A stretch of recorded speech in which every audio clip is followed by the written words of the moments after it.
Whenever somebody mentions BlackBerry, my mind immediately goes back to the BlackBerry Curve. It was one of the first cell phones that I was excited to get when I upgraded from that Motorola Razr. And, I just thought it was really cool. I've got something now. My phone's got a keyboard. And it was exciting. BlackBerry was new. They had great products out there. And then obviously they fell off the cell phone market and things like iPhone came out, Samsung started to dominate, and the whole story began with that. So it's not like you really think about their software and their security software that they've got going on right now when somebody mentions BlackBerry. So we're going to talk a little bit about in this video kind of the software they've got out, what direction they're going, and whether or not this could be a good company to invest in for the future, or if it's one of those quote-unquote meme stocks that has just been driven up lately, and then we're going to see it continue to fall and continue to fall by the wayside, and it's going to continue to lose money. Now, if that sounds like something you're interested in, let's get started. What's up, everybody? I'm Clay. I'm here to make 2021 the best year ever. We're going to grow our portfolios together, and we're just going to grow together. Now, if you like the content on this channel, please don't forget to click that like button. If the subscribe button is still red, do me a favor, subscribe to the channel, become a bro, and let's grow together. All right, now let's talk about BlackBerry. A couple things that I really like about this company, a couple things that I don't like about this company, and where they're headed and whether or not it's something that we should consider having in our portfolios. So we all know that BlackBerry has been around for quite some time now, and let's talk about their revenue. Okay, they're doing about $1 billion a year in revenue, so it's not like they're, a super power player in the software field or a really super company by that means. $1 billion a year, excellent, but it's definitely not the likes of, Google or Samsung or Apple or anything like that.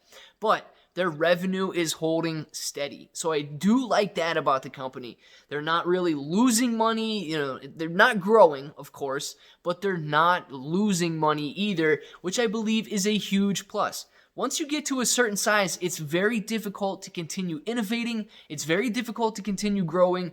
And it's okay if they're in this period of stagnation and they're really trying to figure out where they belong in the marketplace. Obviously, it wasn't in cell phones. Is it in software? Is it in security? Only time will tell, but at least for now, their revenue is holding steady at around $1 billion a year. So one of the most recent news releases that I'm kind of getting exciting about is the fact that they're going to be using their, I think it's called Hypervisor 2.2 software. It's a security software that they have, and they're going to be using it in electric vehicles. Now, obviously we talk a lot about electric vehicles and a lot about clean energy on this channel, and we know that this is the future, right? Electric vehicles are going to be everywhere one day. Gas vehicles are on their way out, and electric vehicles are on their way in. So the fact that BlackBerry is getting their hands on this software and they're going to be able to, kind of coordinate with the electric vehicle market, this could be huge for them going forward. A lot of, when you think electric vehicles, a lot of people think batteries and the cars themselves and auto manufacturers. Not a lot goes into the software and the stuff that really drives these vehicles.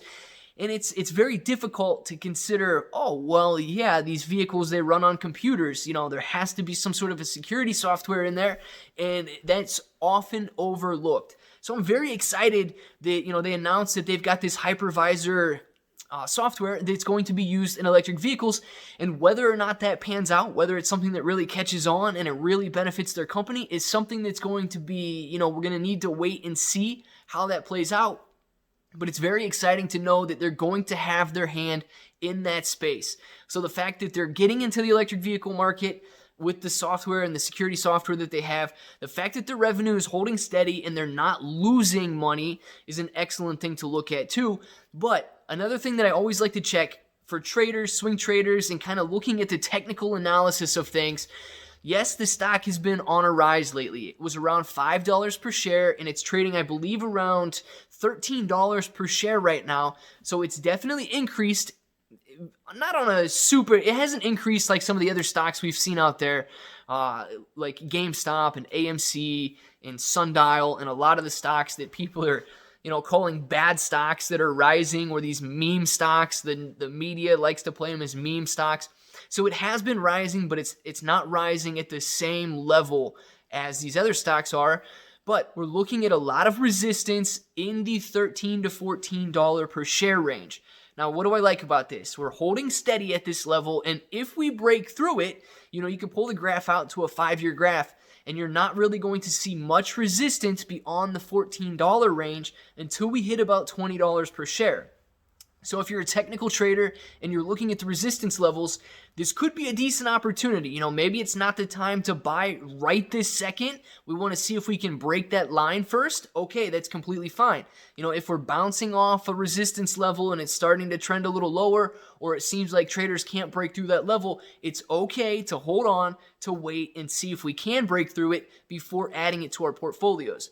So if you don't have BlackBerry in your portfolio right now, you're considering adding it, it's not going to be, detrimental or something bad if we wait to see these lines of resistance broken before we get into the position and before we add it to our portfolios.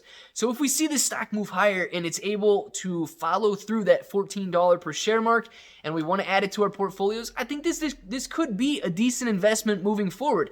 Is it something that, could provide 10x returns? Look, I like to be optimistic, but I don't think that BlackBerry is going to provide these 10x returns unless, of course, this electric vehicle software really pans out and they really start to make a name for themselves in this arena, right? Electric vehicles, they're going to be big, but they need to make a name for themselves, because anytime somebody mentions BlackBerry, I immediately go back to the old cell phones that they had. And, it's kind of like a nostalgic feel when you hear BlackBerry and think about that company.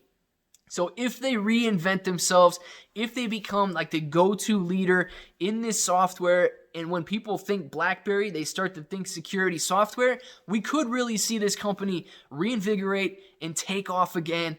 And, there's always that exciting feeling to know that you can reinvent yourself as a company. You go through something like the cell phones, and then, you come back and you come back stronger and really focus down on what you're good at. But guys, I want to know what you think, okay?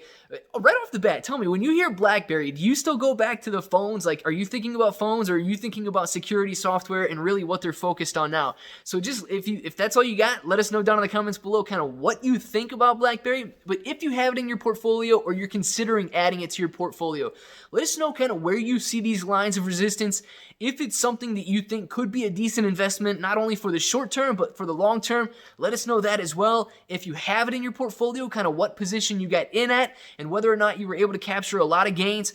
Inspire the rest of us. A lot of these comments down there, they really inspire the rest of us to be better investors and to just let us know that gains are possible and people are out there making money. Because at the end of the day, we're all here to grow our portfolios this year, and we all want to become better investors.